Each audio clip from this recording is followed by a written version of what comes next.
Spin the intro a couple times. If you're on YouTube, smash the like button. Big up you lot on all the other I've been given like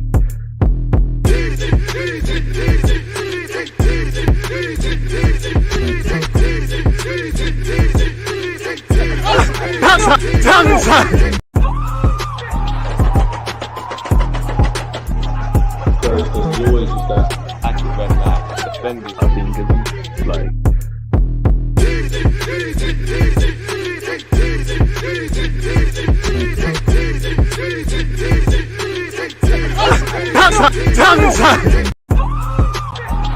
oh, one more just because I can. there's always just that active when defenders have been given like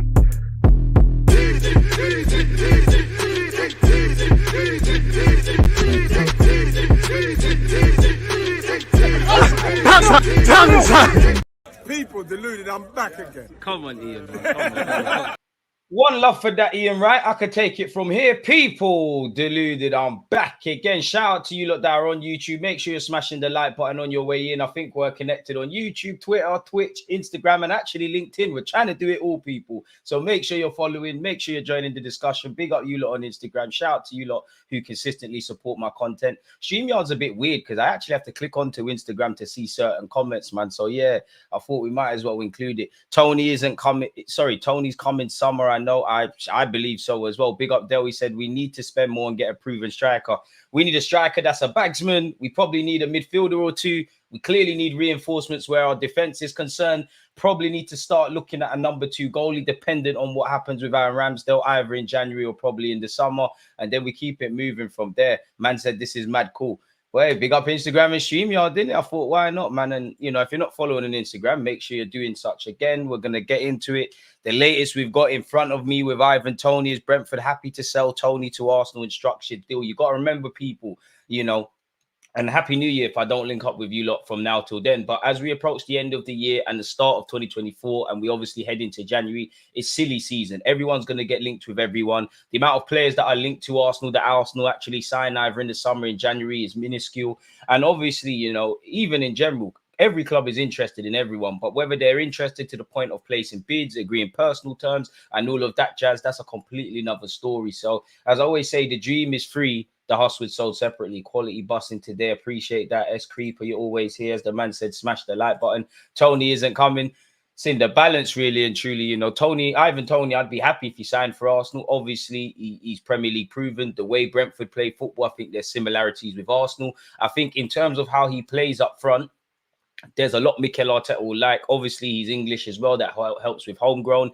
And it's taken a while for Ivan Toney, in my opinion, to get the respect he deserves, if I'm completely honest with you. You know, he got released from Newcastle. Obviously, went Peterborough, done his thing at Brentford, and now he's finally been called up to the England sort of setup. And at 28 years of age, he hasn't really got time to waste. So I do think there's a lot of positives with potentially going for Ivan Toney. Would he be my first choice? Of course not. I would say for me, I would love Osimhen. I'm sure a lot of you lot would as well.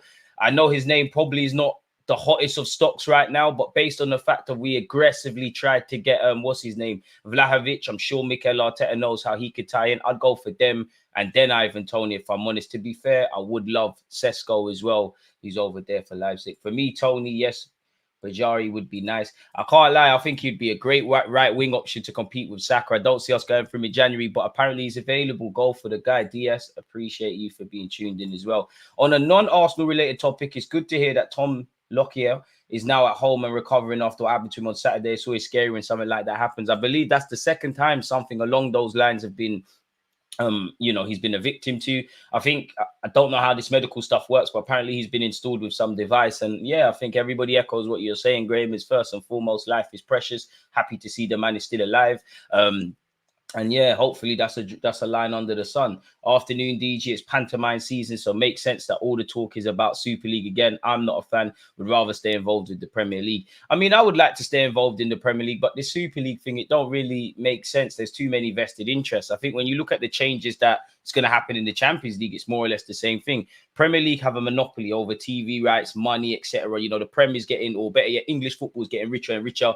The Italians, the Spanish, you know, especially the Spanish, because you've got no Messi and Ronaldo and all of them things there, they're all suffering. That's why the European teams want that, because they want a level playing field. England obviously want to monopolize that. I do think a Super League will happen one day. I don't know if it will be the terms that they're saying. I don't know if it'll be the same conditions, but generally, I do think it's a matter of time, if I'm completely honest with you.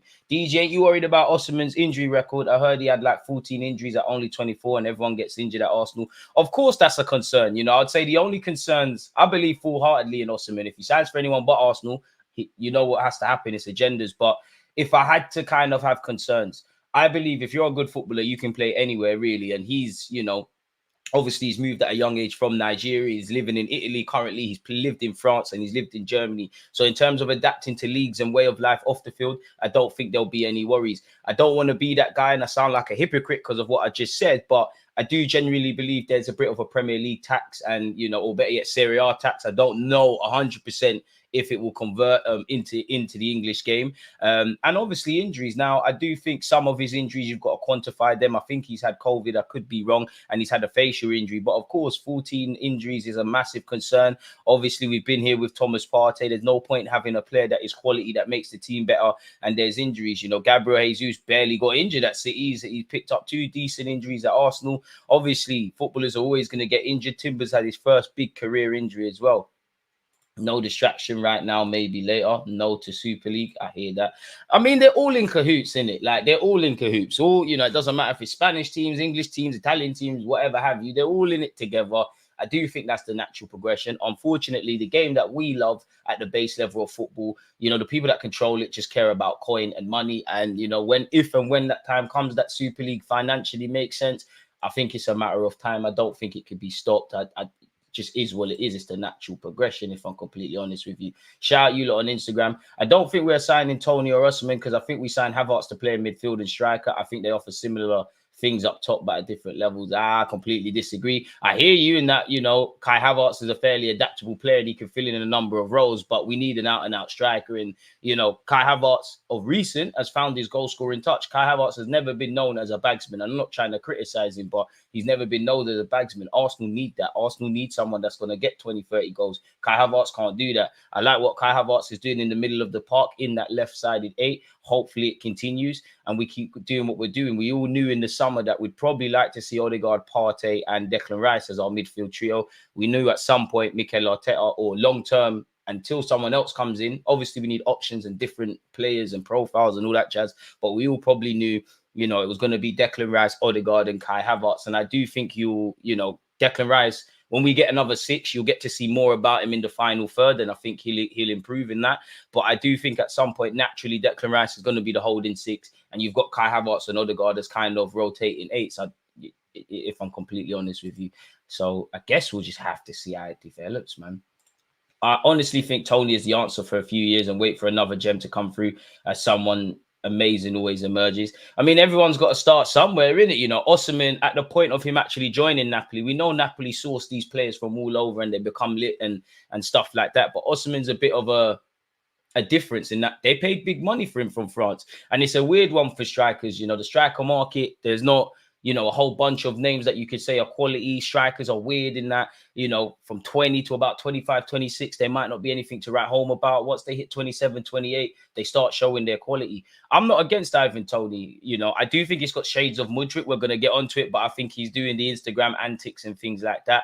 I don't think he's a priority for Arsenal in the summer. If there's a deal in January, if there's a deal from Arsenal to be done, then I think they'll try and explore it. But again, we're treading close, allegedly, to FFP. Obviously, the logic would be to sell certain players, you know, whether you're open to selling Ramsdale, Smith-Rowe, Jorginho, and Nketiah, Reece Nelson, well, we'll all be on selling Cedric in it, but Cedric and a bunch of other names. Obviously, January, you can't really be selling a whole bunch of players, really. There's a lot of there's a lot of ifs and buts, really. I think the summer is when you do that. So I don't know how we'd structure an Ivan Toney deal. I think if there is limited finances or limited funds, personally, I think it's got to go in bringing another midfielder and another defender, really and truly, because I genuinely think we're playing a very dangerous game. I think Benteke is good for us. I'll take your word for that, my guy. Arteta's playing Football Manager. Long may it continue. It affects Martinelli a lot, DG. Martinelli's output hasn't been the same. Forgive me, but what directly are you referring to in that regards in relation to Martinelli? Because I might have made a point and and not been and not made and kind of skipped over my head, man. But yeah, hopefully we do what needs to be done in the transfer market and things. But yeah, Martinelli, I'm not gonna lie, I do think sometimes people score and they don't play well, and I do think he's been playing well. But Martinelli, you showed me something last season, man. You know, you got double figures. I need you to get them goal scoring boots back on. Martin Odegaard as well. Kai Havertz, I need you to continue that. Gabriel Jesus, I've kind of accepted that if there's anything mediocre about how he plays, it's goal scoring, obviously. But you're too good of a player, in my opinion, not to get 15, 20 goals in the league. And obviously, Saka, keep doing what you're doing. Nketiah, Brentford with 30 mil and send Toney our way, get it done. We just got 70+ mil from the Champions League qualification. Call me a stickler. Obviously, you know, Eddie Nketiah could be used as a make weight in the Ivan Toney duo, or we could buy Ivan Toney and sell Eddie Nketiah, who in line with FFP apparently goes down as 100% profit. But I'm not gonna lie, I do think there is a reality where find a way to get Ivan Toney to this club, and if you need to sell Eddie Nketiah, do it. But why can't he go out on loan?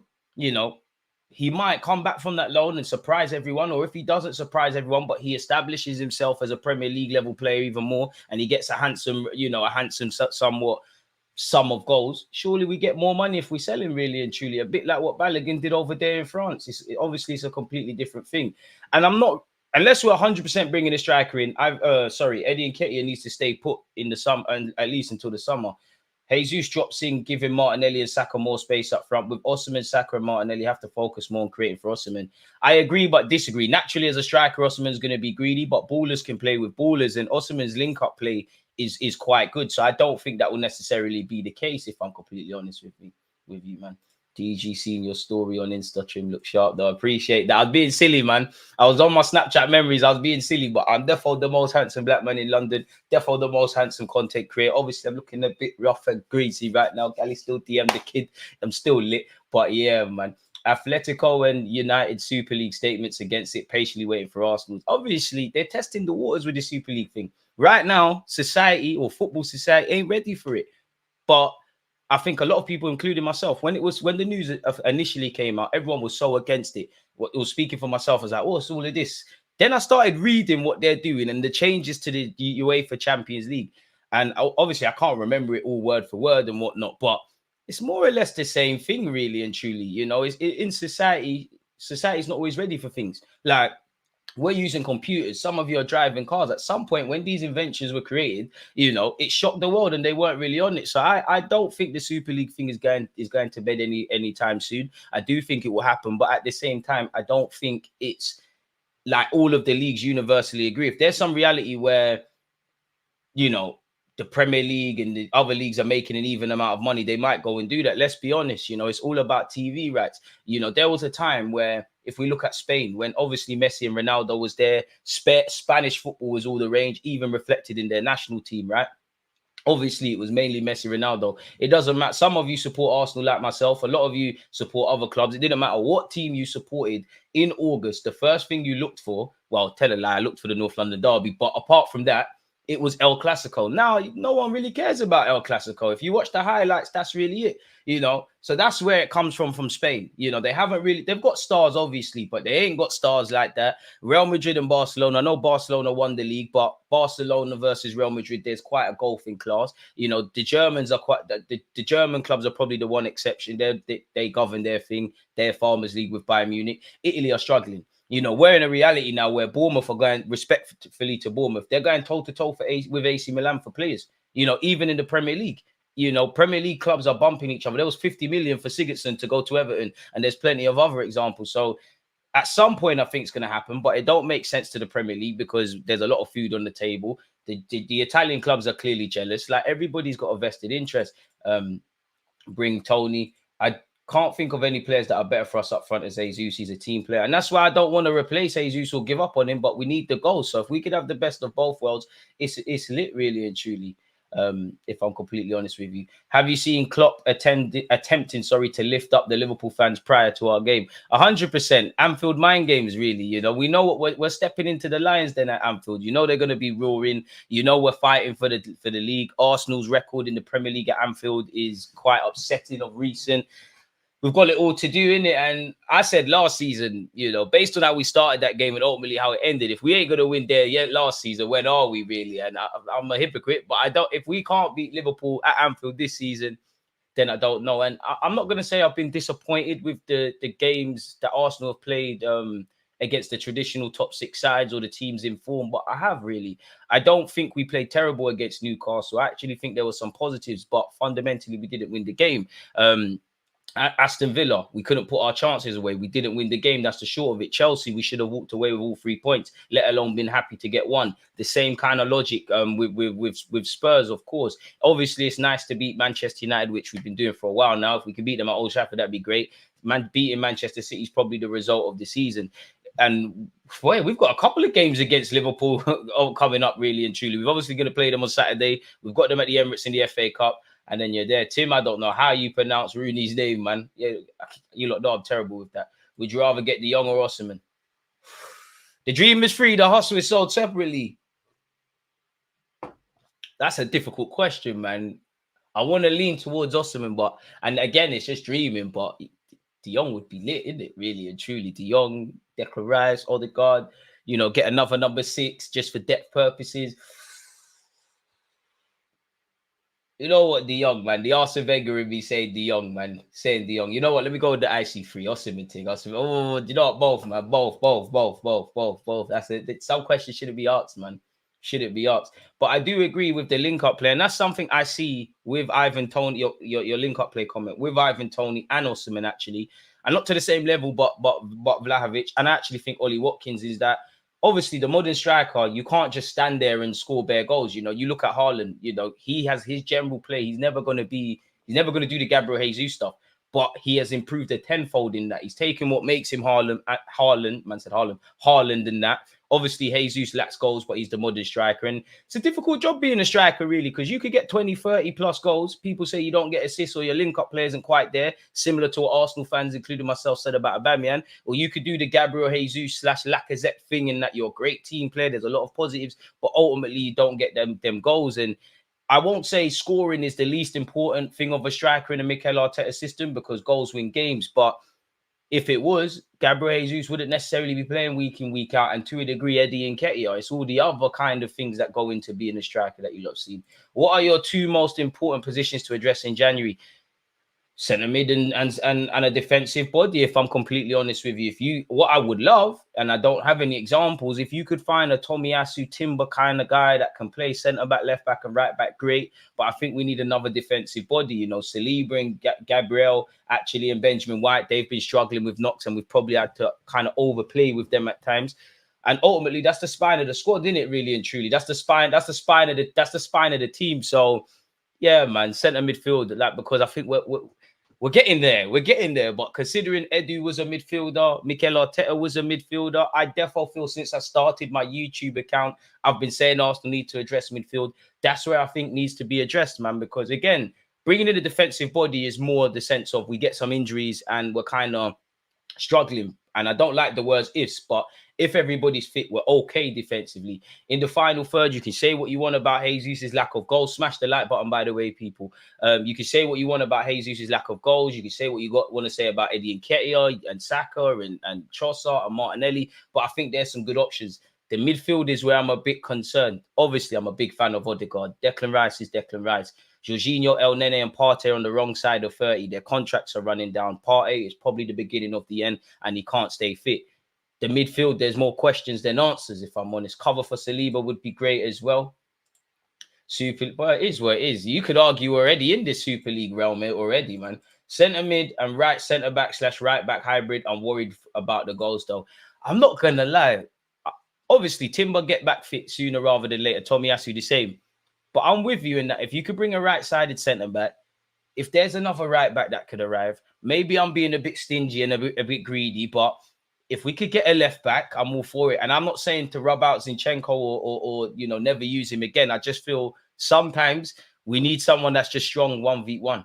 Bayern just rejected the Super League. It's not in their interest. They're doing their thing in Germany. You know, they're a big club in European football. They're doing their thing in Germany. Obviously, I do admire in Germany the fans have quite a say and the clubs kind of act like that.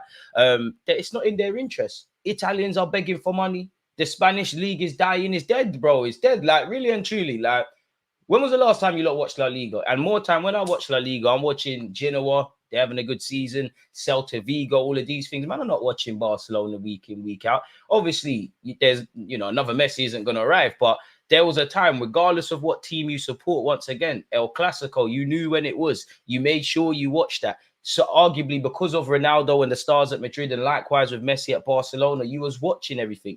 People are not doing that.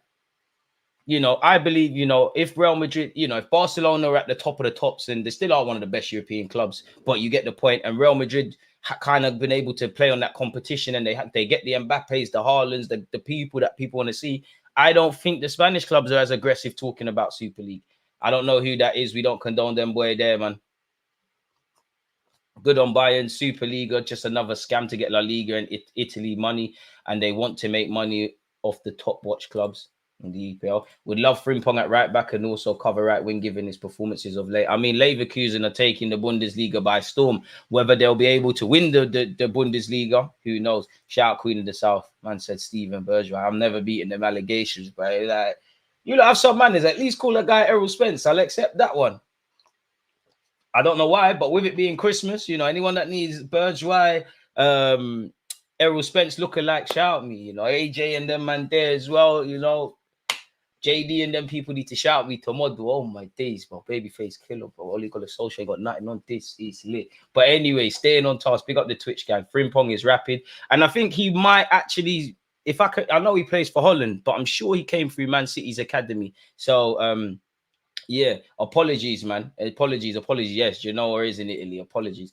I don't understand why they're calling it a monopoly, because people enjoy watching the Prem over other leagues. When the Liga was lit, no one was claiming monopoly because of money. Champions League or Prem, which one are you taking? Champions League, without a doubt.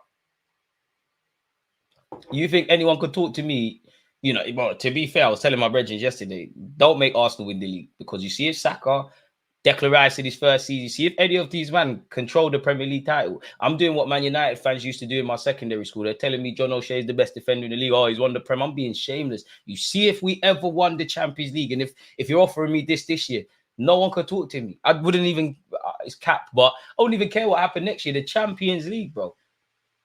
I can't wait till the allegations come out against Barcelona and we're given what we deserved in 2006, the champs.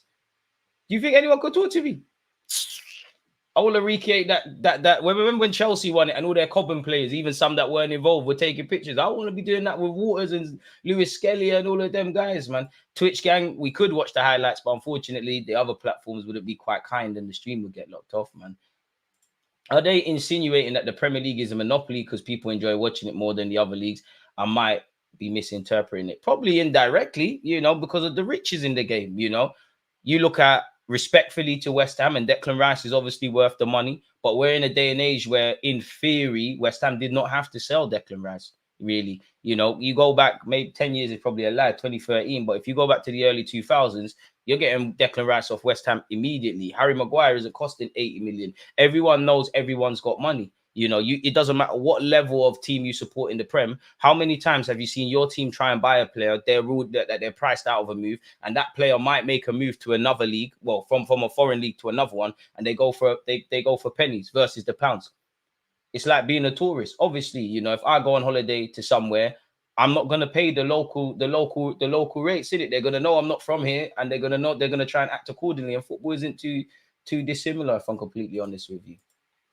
Barcelona, Madrid, and Italy clubs are down bad. EPL brings so much viewership. How does it make sense for Barcelona, Madrid, Italy teams to be paid the same? Don't have as much clout. It's leeching. Have you seen the Prem fixtures in April/May? 4 from end is at Spurs. Could we do it again? We're going to have to, man. I'm going to say yes and just speak it into existence, man. 65 likes better yet. Make sure you're doing such. Got to remember Declan can do this centre-back thing on an SOS vibe. And I hear you, Declan Rice can play there, but the problem is, this is why I said central midfield and defence, because Declan Rice goes centre-half now. Partey's not fit. We ain't got a bunch of options. As I've said, for me, I think midfield's got more questions than answers. There's even more questions if Declan Rice moves to centre half, because who the hell plays there? El Nene can't stay fit, and obviously he's not levels. Jorginho's a decent player, but you know, with Jorginho, for every good game he has, there's going to be somewhere he obviously shows his limitations. Then you're faced with the Smith Rowe. Well, Kai Havertz is a bit of an exception, but the Smith Rowes, the Kai Havertzes, Fabio Vieira fit, with the exception of Havertz because he's not lightweight, but the lightweight kind of guys. And then you're faced with just playing Wenger ball, really.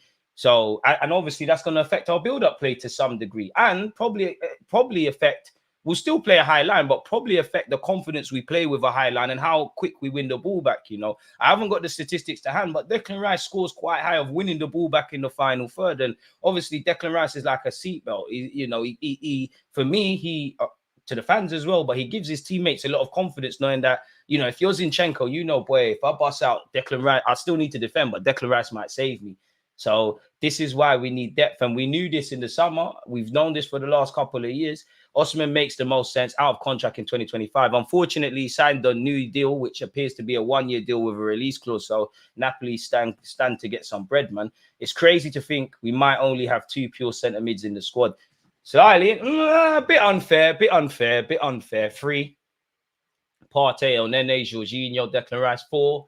But guys that are actually available, it's only Declan Rice, isn't it? If I'm honest with you, and I want different options. You know, life would be variety is a spice. The variety is a spice of life, right?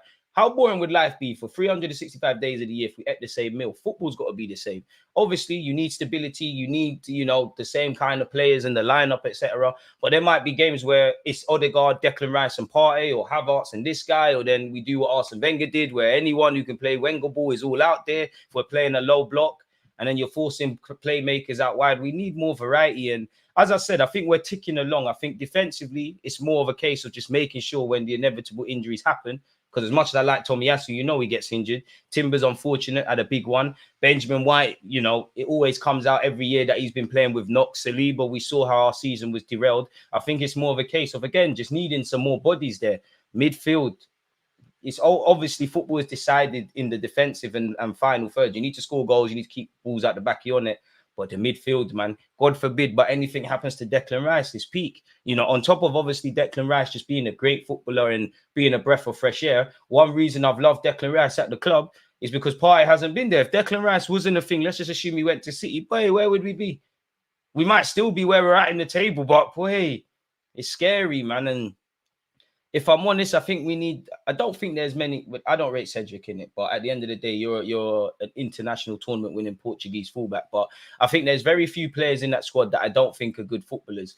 But I do think we're getting to that scenario where for some of these footballers, if they're going to be part of this squad, we need to accept them for what they are. And what I mean by that is Zinchenko is never going to be great defensively. So let's mitigate against that. Arteta seems to recognize that as well and play him in certain games where it's not a thing. Jesus is never going to be the goal scorer. We'd love to wake up and he bags, but find another goal scorer. Let Jesus do what he does. And then there's a lot of players in our team that I'm actually quite fond of, but there's 38 Premier League games. I don't know if you're on this for at least 25, 28. I know Saliba, Declan Rice and Saka, for me, they're the ones that perform above everybody else. Just below that, I would say, well, Gabriel's been up there, but just below that, Gabriel, Jesus, based on how Zinchenko's changed the system, Martin Odegaard and a bunch of others. And then you've got the Fabio Vieiras, the Odegaards, the Jorginhos, and I'm not going to quite throw him in there, but on the basis of he hasn't got a strong body of work, Kai Havertz, in that 4 or 5 games you lot are lit.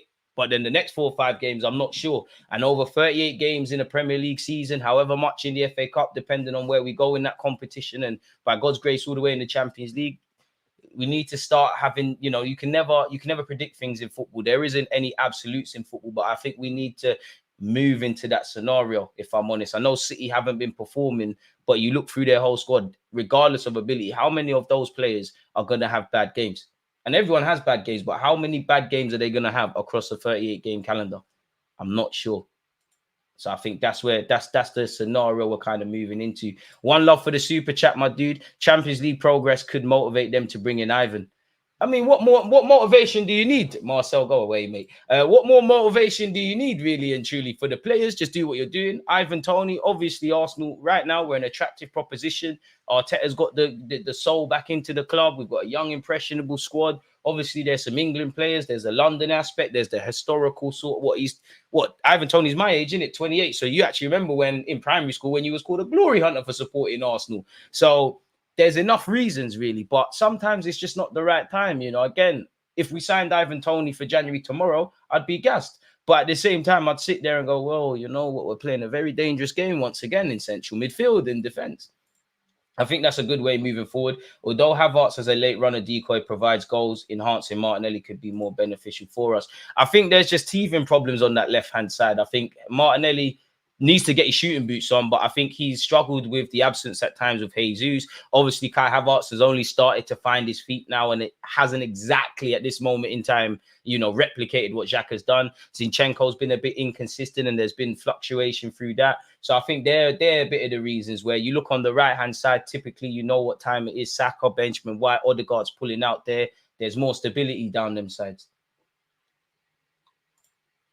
When's Partey fit? Are we moving Declan to an 8? There'll be games where they both have to play as a 6, but who knows? Declan might play as a 6, and Partey, who's probably better on the ball over 90 minutes than Declan Rice, might be able to move into a slightly more box-to-box role, or you want to see that from Declan. I think Declan Rice can do what's got him to this point of playing for England, winning stuff at West Ham and currently at Arsenal, of a household 6. But I do think, you're seeing him win the ball back and be a lot in the final third. I think he's got 3 Premier League goals, so he's starting to chip in. I think Declan Rice could be someone that adds 10 goals in all comps into his game, really and truly, if I'm honest with you. And as much as I like Declan Rice, I think there's elements of what Partey does and actually elements of what Jorginho does that I'd love for Declan Rice to pick up and add to his game, really. But we'd love to see it. What type of centre mid, DG? Number 8, man. De Jong would be lit. Someone of that skill set, someone that can dictate the tempo. Come on, we're Arsenal, innit? We used to have Patrick Vieira, who, obviously 6 foot plus, a monster of a player. But I don't think Patrick Vieira, a bit like Yaya Toure, for obvious reasons, people sleep on their technical level. We had them kind of players. We had Cesc, we had Nasri, we had Santi Cazorla. Bro, if you could find Santi Cazorla, I think that's lit for us. That one of them kind of midfielders, and we need a 6 in it. Like, they don't have to be a world-class number 6, but someone that just can win a ball back, can come on, if Declan Rice is tired, or come on to help us see out games. I just think we need an 8 and a 6, if I'm honest. I'm going to be very interested to see how the midfield battle plays out on Saturday. Also interested to see how we deal with the transition. Liverpool's scary, Szoboszlai likes to shoot from outside the area, so don't let him. We know they're going to be on the front foot. We know Mo Salah's an absolute beast of a player. We know the atmosphere is going to be technical. It's a 90-minute game, and I think when you look at that Liverpool game last season, it's the first of 3 games as well, trilogy settings. When you look at the game last season, I think there's many lessons we could personally learn from that. Football's a 90-minute game. It's not good enough to, and I'm not trying to belittle my club, but it's not good enough to have a great 20 minutes. What about the other 70? Because that first half, we didn't, we obviously scored 2 goals, but we had numerous other chances that we should have finished our dinner. A bit like in the Spurs game at the Emirates, we should have put Liverpool to bed. But Liverpool's a team you have to kill. There's no point beating them up. We need to keep hitting them until there's no more breath in their lungs, because they love coming back from the dead like they did. And based on the second half in that game, big up Mo Salah for missing a penalty, and Ramsdale was in top form. We were fortunate to get a point. If you offered me a point before, just like if you offer me a point today in relation to Saturday, I'm going to take the point. But if we're if we're not going to win at Liverpool on Saturday, then forget about it, man. Forget about it. Partey better passer on the ball than Rice. I believe so. You think we should accommodate for Zinchenko on Saturday, or just play to do our thing and play our game? We've got no choice, man. We've got no choice. Good footballers know the limitations. Naturally, if you're Liverpool, it's not that you're just going to target Zinchenko, but naturally, Mo Salah against Zinchenko, boy, get onto him. Trent and Salah down that side. You saw what happened at Anfield last year. That's the angle. You're gonna get at him, really and truly. Gabriel's gonna have his fair share of dealing with duels in the defensive position. Declan Rice is gonna have to do a thing. We're actually gonna probably rely a lot on Martinelli and Jesus to a degree defensively. You're gonna get at that, but obviously Zinchenko's had good defensive games and we pray for the best, but you're not a strong defender per se. So for rightly or wrongly, obviously we need to adapt to the game a little bit, but you might as well just bet on what Zinchenko is good at. And that's, in theory, inverting and getting on the ball. We're going to have to just play our game. We don't have Tomiyasu. We ain't got Timber. I know it's not the same, but we ain't got Thomas Partey. These are players that we sat here in August, and I specifically spoke about this Liverpool game in December and said, I want to rock up with people like that, if I'm honest with you. But it's Pete. I think stats show that Riot isn't great at dealing with long shots, so we definitely need to be wary of Shabazz. Bro, listen, don't let Shabazz shoot from the edge of the area. I think a lot of his goals have been put in there, so we've got to be sensible. Of course, it's going to be a technical game. We're going bro, it's Liverpool. You're going to suffer. You're going to suffer. One thing I have liked with Mikel Arteta, since he's come in and probably more highlighted in the last two years, whether we've won or lost, I don't think there's not been many times across the sea. Obviously, we've lost plenty of games, but there's not been many times we've been outplayed per se. He's shown he can set up a game plan. He's shown the team can do that. I don't think Newcastle outplayed us. I don't think City did. I don't think Aston Villa did. And we need to make sure that's the same with Liverpool. Let's be honest, Liverpool are still Liverpool. But this ain't the best Liverpool side we've seen in recent years. If you can't give this team a game, then it is what it is. And it's 6 pointers, essentially. Liverpool are going to be very angry because they couldn't take advantage of, obviously, Arsenal getting 3 points and City dropping points because they dropped points themselves. As I said yesterday, I believe in football, sometimes when you're playing a team that's worse than you, which with the greatest of respect to Man United, Liverpool are better than you, Liverpool dropped a level, really, which I would take a point. But at the same time, when you're playing good teams, you're going to raise it. You know, and Klopp's already rallying the troops, doing his Pep Guardiola thing, talking about atmosphere and whatnot. It's going to be a techie game, man. We're going to have to stand up to be kind. It should be a cracking game. I wish Jota was available for this game. I don't. And I'm happy Firmino's not a thing. But then again, you've only got Mo Salah, Trent Alexander-Arnold, and boy, Shabazz. But everybody could be dangerous, man. But I do think we need to be confident that, you know, if we lose, of course, it's going to hurt. But it's been happening at Anfield, isn't it? So use that to be liberating, if I'm honest with you. Apparently, Sevilla, Bayern, United, Atletico, all rejected Super League. Common sense prevails. It's just not the right time, man. It's just not the right time. It's just not the right time. It's not the right time. But yeah, we should have looked to accommodate things with Zinchenko. But again, accept players for what they are. At the end of the day, football's decided in both boxes. And even in that Liverpool game last year, we didn't defend well enough when it counted. And when we was on top of Liverpool, we did not take our chances. You know, we should be very respectful and fearful of Liverpool, but same way they should of us as well. And I think both managers and both sets of 11s know this. Big up yourself, Jay. Shout out the channel members. It has been a minute. How much players? I think you mean player. How many players is Arsenal going to sign this winter? Not a clue, man. I hope 2 minimum, centre mid and centre half. If you can surprise me beyond that, I'm all for it, man. I'm going to be very interested to see how the midfield battle plays out on Saturday. Also interested to see how we deal with the transition. It will be interesting because, you know, Trent's going to play as a traditional fullback, but he's also going to run into midfield. Zinchenko's going to do the same. Obviously, Odegaard's going to have to be on job there. Jesus is going to drop deep. Declan Rice is going to be in the trenches. And the one thing with Liverpool, they ain't got a 6. Liverpool will give you opportunities, but we need to take them. Have you ever been to Anfield? Yeah, I have. I know I won't be going back. Jada, big up yourself as well. If we could guarantee Zubimendi in the summer or pay the price for Luiz in example in January, what would you do? Zubimendi in the summer, man, if I'm honest with you. Simple, really, but we need to be clinical when chances are created and we need to score first and hopefully keep the Anfield crowd quiet. I just think, you know, Anfield crowd, it's like stepping into the Lions Den, man. It reminds me of, you know, when I left Boardwater Farm and I used to play against Boardwater Farm and I used to see a lot of my teammates. Obviously, once you get to the estate, you see the hooligans, you smell the cannabis, you see the ballies and whatnot. People crumble. Like, we're going into war. In my opinion, play the game. Like, forget the crowd because the crowd is not going to be quiet for 90 minutes. If we score first, it might temporarily shut them up. But as the game goes on, they're going to start roaring on the trenches. So let's just do what we need to do. In the same way, we should feed off the Liverpool crowd as much as our away fans. If we see they're getting on top of us, use that energy and channel it. What I don't want to see is cowardly performances. Don't hide. If we lose to Liverpool, so what? But have no regrets, man. But what would help us is what you said there in that, bro, just take your chances, man. We should get his brother Ryan as well if we're to do any deal for Rooney. Never seen his younger brother, but heard he's a decent footballer. Rice and Partey at 6 in big Champions League away games would be effective. Yeah, it would, but when is Partey fit? Because we all probably know he's gonna probably maybe be fit at some point. You know, go off to AFCON, play there, come back to Arsenal, look very good in 2-3 games, and then it continues, isn't it?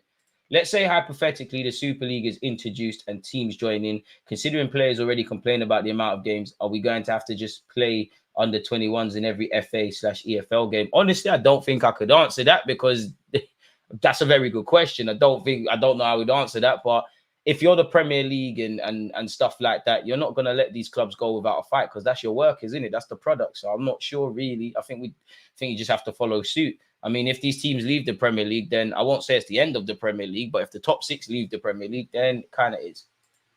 But you might need a bigger squad. But it all depends of what they mean by the Super League. You know, is the Super League going to replace the Champions League? Is it going to be, you know, replace everyone's domestic league? Is it something that's going to live in two, like the two are going to coexist?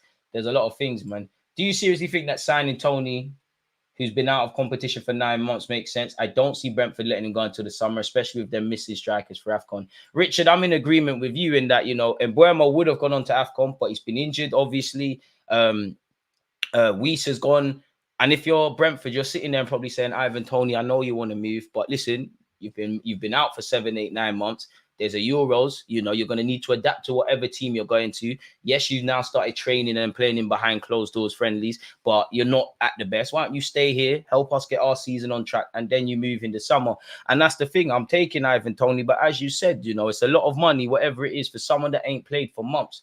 There's no guarantee he's going to hit the ground running and things, whether he stays at Brentford, signs for Arsenal, or goes elsewhere. So not necessarily. For what it's worth, I think it's a summer thing for him anyways. But yeah, I think you're bang on the money there. And it all depends on the fee, because are you going to be, you know, form is temporary, class is permanent. But, you know, if Brentford are saying one thing, surely if you're sitting there in the negotiating table, you're saying, well, he ain't played for 7, 8, 9 months. We don't know how good he's going to be. You know, he hasn't played. He might suffer fitness. Even if he's fit, how much can he play 90 minutes? Is he necessarily guaranteed to be the Ivan Toney that you see on YouTube if you type in Ivan Toney and hit the ground running and really be that guy that helps move the needle to get top 4? I don't know. Smash the like button, people. But on the topic of Ivan Toney, keep your talking points coming. Was unaware of how time's flying, actually. Allegedly, Brentford are happy to sell Toney to Arsenal in structured deal. Brentford are prepared to sit down with Arsenal to structure a deal that would take Ivan Toney to the Emirates Stadium. Football Transfers understands the Gunners are in the market for a top striker in 2024 and would ideally like to bring one in next month during the January transfer window. A lack of immediate available funds makes signing an established number 9 tricky in January. Football Transfers has learned that Brentford are prepared to sit down with Arsenal to structure a deal for Toney that would be paid over a number of installments. So if they're willing to do a deal, then we can get around FFP and maybe the pennies can stretch. I don't know, people. And obviously that would allow Arsenal to sign Toney in theory next month. And again, you know, the closer we get to January and throughout that month, we're going to be linked with everyone and we'll get onto it. But I personally think this Toney stuff's got shades of Mudryk, really and truly. And really and truly, if you're Arsenal, Chelsea, and all these clubs, yeah, you'll take Toney. But there's a bunch of strikers who could become available in the summer. If you commit to Ivan Toney, that kind of does the Osimhen thing. You know, not saying Arsenal necessarily going to or not getting, but surely you're talking with Osimhen's agents now and saying, you know what, summer will do a thing. Even Toney as well. There's got to be a monopoly. Similar to next summer, I believe, when one keeper, in Ramsdale's case, it could be him. When one leaves, you'll see a bit of movement elsewhere, people. But we'll have to see. Apparently, Brentford and Arsenal enjoy a good relationship, with the club conducting negotiations this past summer, which saw David Raya move on loan to the Emirates. Any successful transfer would also be dependent on Arsenal meeting Brentford's asking price. Football Transfers understands that the price would lower to 55 million if Arsenal were prepared to pay in a straight payment. The Gunners have just earned 66 million from their Champions League group campaign, during which they finished first and qualified for the last 16. And I can't imagine you don't know. Smash the like button. We're playing Porto. They have not received all of this money yet, but they are looking at taking out a loan against it. This loan will enable them to be active in the January market. Arsenal have been linked with a number of strikers for 2024, including Victor Osimhen, Dusan Vlahovic, and recently Dominic Solanke. The 27-year-old Toney has emerged as one of the best English strikers around in the last few years, and he scored an impressive 20 Premier League goals in the 2022-23 season. He's got one cap for England at this moment. He is currently banned, but will return next month at some point. And he's contracted until 2025. So unless he signs a new deal, Brentford probably need to make a decision over him in the summer. And I'm sure you lot have seen his Instagram antics, people. I can't lie, you lot need to get my subscribers up and stuff. You know, I wouldn't be able to get a watch like that. The outfit's decent, isn't it? But yeah, man, you know, Michael Ward said Arsenal do the right thing and he liked it. So for me, it's shades of Mudryk. We've seen this before. Again, we covered this yesterday, so check out the video I did yesterday for that matter, people. I don't want to keep echoing the same things, but allegedly, Arsenal are leading the chase for Ivan Toney, with the club being Toney's preferred option. Brentford are also willing to do business, but the player is expected to be valued at 60 million upfront and perhaps as much as 80 million in add-ons, including add-ons. So it's a summer thing for me. That's a bit overpriced. While Chelsea have long been seen as Ivan Toney's most likely destination, they have to make a number of sales in January to be compliant with FFP. Another element that has shifted the race, however, is Chelsea's underperformance compared to Arsenal, people. Mikel Arteta wants 4 other positions he feels he needs to complete his squad. There's centre forward, another midfielder, and 2 fullbacks. Never seen this guy play before, but apparently he's got English heritage with him. 15-year-old FC Copenhagen midfielder Tristan Pondero is currently on trial at Arsenal. The player has also attracted interest from Manchester City, Real Madrid, Borussia Dortmund, Leipzig, and Benfica. Signed for us. On Eddie Nketiah, Romano said interest has always been there from 5 or 6 Premier League clubs. I'm told also Bundesliga clubs, but Arsenal are still happy with Nketiah. There are currently no concrete negotiations. I think it would only change with a very important proposal, but at this stage, Arsenal are not desperate to sell at all, people. And Copenhagen are ready to sell Swedish winger Roony Bardghji. I cannot say his name in January. He's a target for Chelsea, Man United, and Spurs. Come and join us at the carpet, man. He's lit, man. He's the truth. We should be wary of Saliba interest. Of course, he's a quality player, but he's under contract. Klopp said, people, I was not overly happy with the atmosphere behind me. I wondered what they wanted. We need Anfield on their toes without me being in an argument with their coach or whatever. If you're not in the right shape, give your ticket to someone else. Straight from the Pep Guardiola's handbook, man. We have been linked with Victor Goyacárez, which I think one of you asked me about and I forgot. From what I've seen, I like him. I wasn't sold initially, but I like him. I wouldn't say he's my first choice target. I wouldn't say I'm 100% convinced. Jury's still out, but going off in the right way. Not one to believe or condone or condemn in the nose. I don't know if they know or don't know what they're talking about, but allegedly Partey, can't imagine you needed that, is expected to miss the trip to Anfield on the weekend. He was pushing to be involved in some capacity, but the game has come too soon and the club are not willing to risk him. Tomiyasu is recovering well and now a couple of weeks away. Arsenal are set to lose both players due to AFCON and Asia Cup in January. Yet to be seen whether they feature for Arsenal until that point or if they go to the competitions themselves, still being discussed. It was always touch and go for Partey to make Anfield, but it's too much of a risk of aggravating further injury. The players pushed but came up short, unfortunately. However, with Declan Rice as a 6, Partey's absence is certainly not as much felt. Disagree, but agree. Again, former Bayern Munich man, Joshua Zirkzee, people, over there in Italy, he's scoring a lot of goals. I'm still not convinced. I think he's a talented player. But you just wonder, for argument's sake, is he on Arsenal's shortlist? But apparently he's got 12 goal contributions this season, people, and got 2 assists versus Inter last night. So, yeah, man, and he's still only 22. Bayern have a buyback clause, which I'm not sure with Tell and obviously Harry Kane, they're going to activate that. But you get the point. Romano also spoke on Douglas Luiz. He said Douglas Luiz remains Arsenal's fave option as a midfielder. He's considered the perfect player. Smash the like button, people, and subscribe if you haven't. But Aston Villa remain on their position as they don't want to sell Douglas. No change since November yet. And apparently, people, his price is set to drop in the summer. In January, they're asking for 100 million, which is absolute madness. He has 2 years left on his deal, which will be 18 months by the summer. So we'll have to see. We also saw in the summer of 2022, we made 3 bids for him. All were rejected. Edu, Arteta, and apparently universally at Arsenal, they're big admirers of the Aston Villa man. But we've seen this all before, people. With re-signing him is another thing. The new Super League format allegedly would be an open European league based solely on sporting merit. There would be several divisions, 60 to 80 participating clubs, a minimum of 14 guaranteed European matches per club. So that's a lot of revenue as well, people, if people go and watch that. We've spoken about the Klopp stuff. Arteta could end Smith Rowe's Arsenal career by signing 26 million big talent. What is this? We have been linked with Jacob Ramsey. Bring him to the carpet, but I wouldn't say that necessarily kills Smith Rowe's chances, but it is another midfielder to compete with. Apparently, Man United will be more ruthless in their approach and their processes when looking at players, people, and apparently Arsenal have been used as a guide point. Arsenal, as an example, are cutting ties with players instead of trying to hold out for a free and can help reshape the squad. As you know, Aubameyang, Pepe, Ozil fell foul of that. I mean, Jadon Sancho at 24 years of age, if they tore up his deal, that's ridiculous, really. There's still money to be made here. Apparently, a top court has ruled that FIFA and UEFA acted unlawfully in blocking the breakaway Super League competition. So that shows you where we're at with that.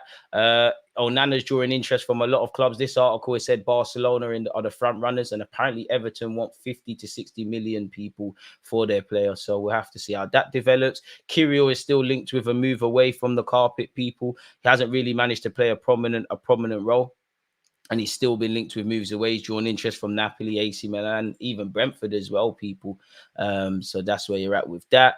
Apparently, Arsenal continue to be linked with reinforcements ahead of the January transfer window, as Mikel Arteta will have the opportunity to bolster his squad for the second half of the season.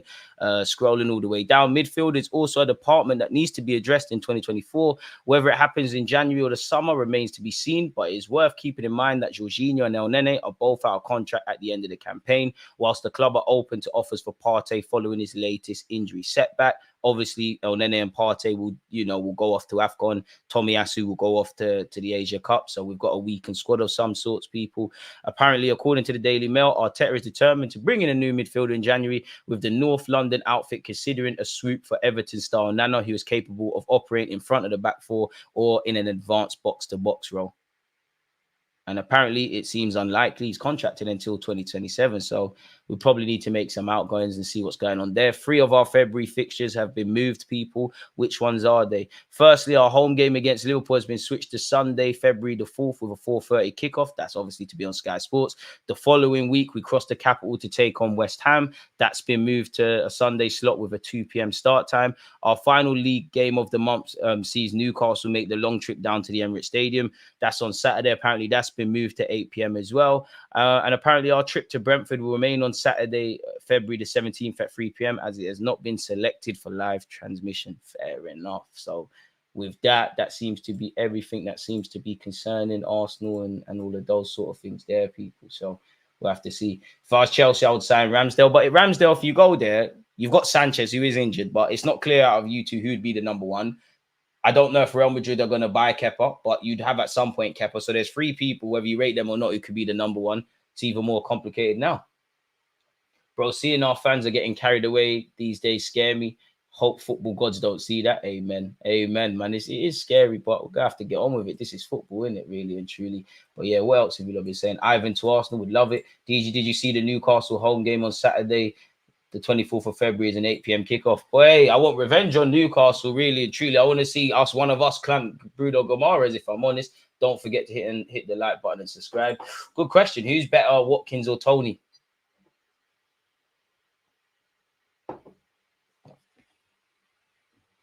I think it's even, man.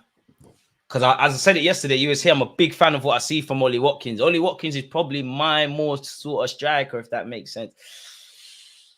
I mean, at the moment, Watkins he's actually playing. And, again, as we know, with England, dependent on Rashford's and Sterling's form, they're going to be counted as strikers in Gareth Southgate's thinking. Obviously, you've got Harry Kane, and there's probably one more slot. And that's typically a fight between if they were doing stuff, Tammy Abraham, Dominic Calvert-Lewin, Callum Wilson, Ivan Toney, and Ollie Watkins. Ollie Watkins is the one that's going to have to surely go, really. This Super League thing is just pure desperation from Barcelona and a bunch of clubs. Do you think we would be better off signing a winger in January? Could be a backup to Saka and Gabby. What about Trossard as another option to Jesus? Spend big in the summer on a striker. I mean, I'm prepared to wait until the summer for a striker or a winger, as long as we bring in a central midfielder or two and a defensive body. I know you can't do it all. We need to sell both Ramsdale and Raya both and get an actually decent keeper. Spurs got lucky with Vicario. Top keeper is decent with his feet as well. I mean, let's take time, man. I'd still take Osimhen over Toney for the money. And if that release causes 110 million, it's a steal. He's 4 years younger than Toney and a better prospect. Being out for so long, he might come back with a vengeance and a point to prove, which is what you hope, man.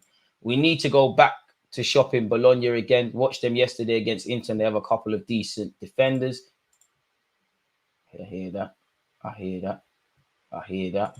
I mean, find these players. Do a poll for Arsenal versus Liverpool. I don't think I've already used my magic of the polls pause on YouTube, so I don't think we can actually make another one. DG, if Ivan Toney went Serie A, do you think he matches Osimhen's output? I think yes.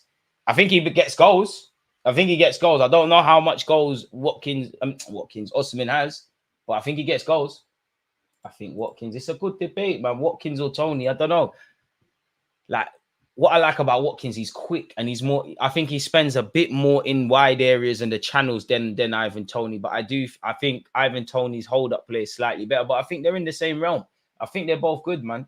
I wasn't always convinced on Ollie Watkins, but yeah, Toney's complete. I'm not sure about that, or respectfully wouldn't be at Brentford. But yeah, I prefer Watkins. But for us, I think Toney would work better with Saka and our attackers. See, I disagree because I think Watkins would work very well. If anything, I think he's a bit less selfish, only slightly, than Ivan Toney. Watkins seems to have more ability to generate goals out of nothing for himself. Could be wrong, and obviously, you still got to put penalties in the back of the net.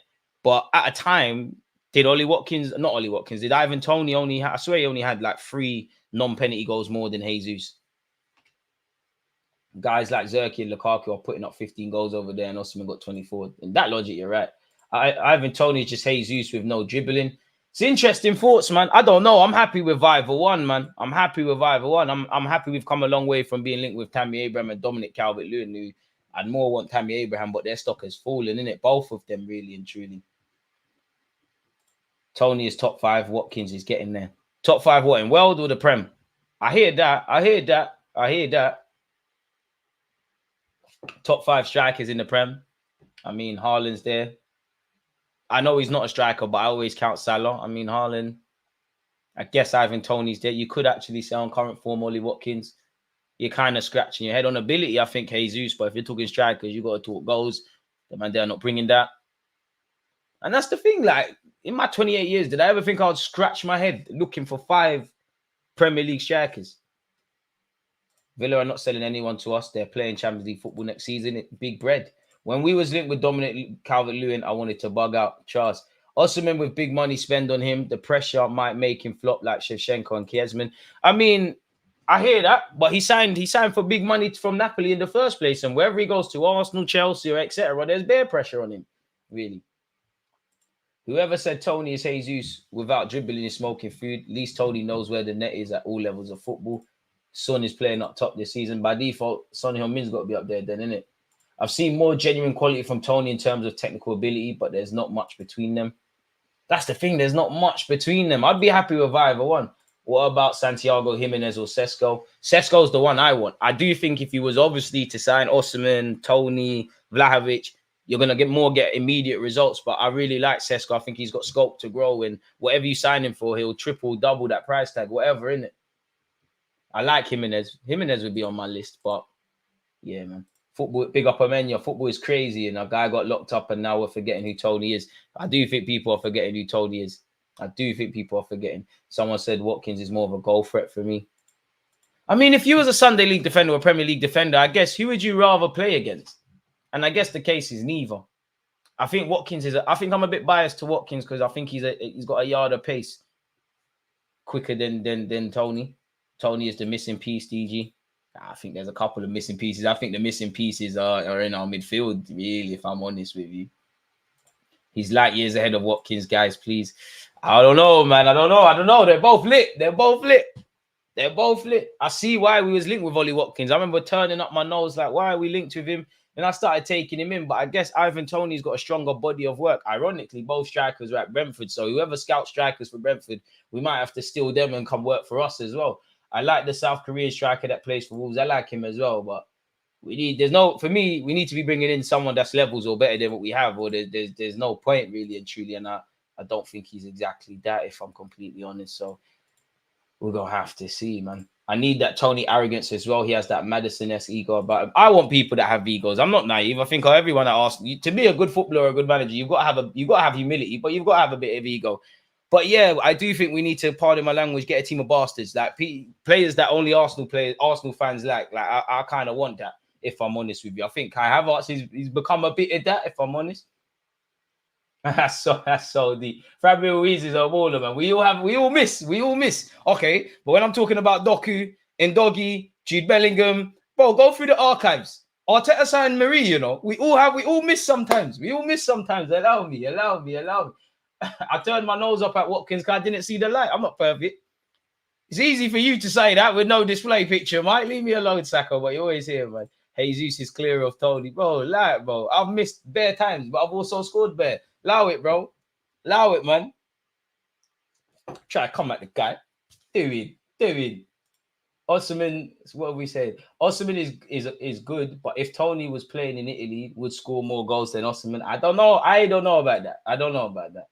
Toney all day. Toney's just generic big man up top, meaty speed, poor dribbling. He's just an old centre forward striker. Bit harsh on Toney. I think he's more than that. We'll take a chance on Santiago at Feyenoord. Younger can do something, can see something in him. But the thing is that they're asking for big money as well. They're asking for, when you just type it on Google, it's more or less similar kind of fees to what we're talking about some of these strikers. Watkins is more elusive in tight spaces, rather defend against Toney. I don't know, man, because Toney's going to use his power and stuff, and he's good with his hold-up play, and he'll always take you on. Watkins is more aggressive in his movement, in my opinion. We need Xhaka's arrogance. Yeah, man. My nose is thoroughly turned up on Watkins. Hey, I'm for all of them, man. Toney as well. Streets won't forget. Toney's a bad boy left back. You just can't. What Arteta wants you to do, you can't do it, innit? Big up the Bulgarians in the chat as well. We brought them Adeyemi stocks. Bro, Kareem Adeyemi, Matthias Tell, Warren Zaire Emre. Bro, they talk about your L's. Sorry for hitting the mic. They talk about your L's, but they don't talk about the W's, man. I'm here. I get it. Put some respect on us, man. Hey, Xhaka's lit. That's Arteta. So what? Richarlison's got more goals than hella strikers in the Premier. Start getting awkward. A couple Arsenal players could catch strays. I'll throw them under our bus to protect myself, 100%. Jimenez scored 31 goals and Sesko scored 32 last season. I want Sesko, man. He's loaded, man. He's loaded. Hey, Saka, what did I do to you? Why are you on to me today? What did I do? When I didn't hear me as a baller, don't worry, man. Leave him alone, man. I saw he scored in the Champions League the other day. Leave him alone, man. Still taking my Arsenal to do something on the right-hand channel, man, if I'm honest with you. But yeah, people, as much as it's been fun with you lot, and I appreciate you lot's talking points and things like that, I'm going to do a stream at 2 p.m. with Jess. She knows Arsenal, so I'm just wary of time. Thank you lot if you're tuned in on actually LinkedIn, Twitter, Instagram, Twitch, YouTube. Smash the like button if you haven't. Major talking point has been missed. Where before we get out of it? This is staggering. Not a soul would have said this last season when Toney was bagging. To be fair, people were having him. Maitland-Niles' assist to win the game. Maitland-Niles, it's over, bro. It's over, man. It's over. Actually, Wenger called Xhaka a box-to-box. Then Arteta just let him play there, same as he does in Switzerland. You're right, man. But yeah, on a serious note, appreciate you lot tuned in. Appreciate you lot's talking points, your difference of opinions. Even you, Sacco, trying to, kill the brand and whatnot. If there's any other Arsenal news, videos, live streams, all that good stuff comes out, make sure you're following on all the platforms. And yeah, people, I hear we need a defender in January. Let's see one. I get this right back, Charlie.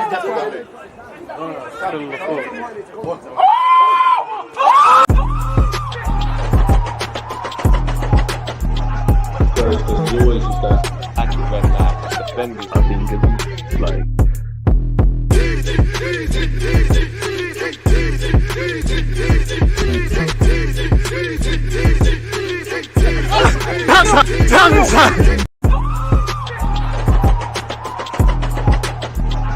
There's always just that active red flag. Defenders, I think, it's like.